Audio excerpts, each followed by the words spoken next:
जामिया तिब्बतिया देवबंद के ताहिर हाल में प्रख्यात आलिम दीन मौलाना नदीम उल बाजिदी के इंतकाल पर एक शोक सभा का आयोजन किया गया, जिसकी अध्यक्षता प्रसिद्ध शायर डॉक्टर नवाज देवबंदी ने की। शोक सभा का प्रारंभ कारी मोहम्मद बासिक के तिलावती कलाम पाक से किया गया। शोक सभा में वक्ताओं ने मौलाना नदीम उल बाजिदी के जीवन पर प्रकाश डालते हुए उनके बारे में अपने विचार व्यक्त किए। लेखक सैयद तजाहत शाह और कमल देवबंदी ने अपने संबोधन में कहा कि मौलाना नदीम उल बाजिदी बहुत ही नेकदिल इंसान थे। उन्होंने अपने जीवन को बहुत ही सादगी के साथ बिताया। प्राचार्य प्रोफेसर अनीस अहमद जामिया तिब्बतिया देवबंद ने उनके जीवन पर प्रकाश डालते हुए कहा कि बहुत ही मिलनसार थे। यूपी राब्ता कमेटी के सचिव डॉक्टर उबैद इकबाल आसिम ने कहा कि मौलाना नदीम उल बाजिदी बहुत ही सादा जीवन व्यतीत करते थे। मौलाना बड़े अखबारात व पत्रिका के मशहूर कलम दिगार थे।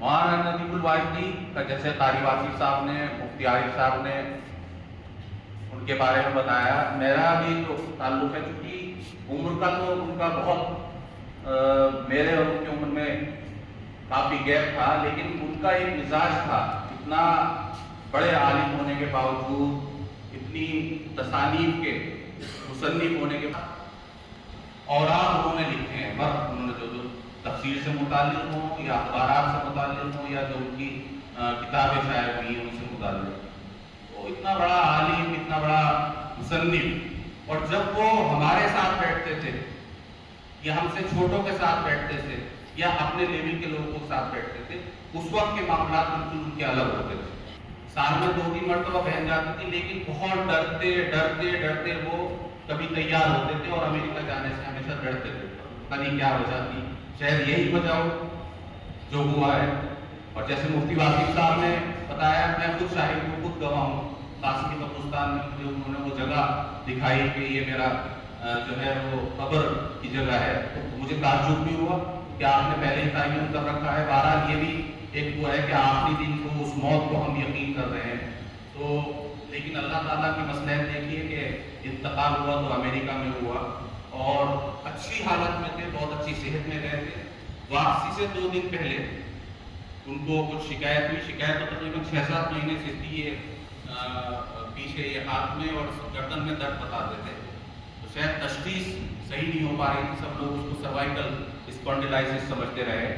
और चूंकि ये कार्डियक अरेस्ट की एक पहचान होती है कि जब कभी कार्डियक अरेस्ट होने वाला होता है, जो भी उसका वक्त हो, उससे पहले ये कंधे में, मोढे में, हाथ में ये सब दर्द उसकी शुरुआत होती है। बहरहाल तशखीस नहीं हुई, जब वहाँ वापसी से 2 दिन कबल कि इधर सवाल आया और हमने फौरन नदीम भाई को सवाल पहुंचाया और जवाब मालूम हुआ और हमने वहां जवाब दे दिया। खाते में हमारे चढ़ता था कि भाई नवाज भाई से पूछा था और उन्होंने ये जवाब।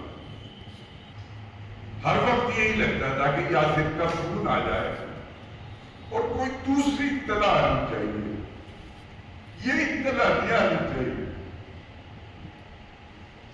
और मेरे बच्चों और मेरे दोस्तों, मेरे अजीजों, बग़ाहिर एक छोटे से हाल में एक ताज़ियती जलसा आपको लग रहा होगा, लेकिन जब इस अजीमुल मर्तबत शख्सियत के बाद खुलेंगे तब आपको पता चलेगा कि कितनी बड़ी शख्सियत रुखसत हुई है। अभी तो आप 8-9 घंटा 1 घंटा इस जलसे में बैठे हैं।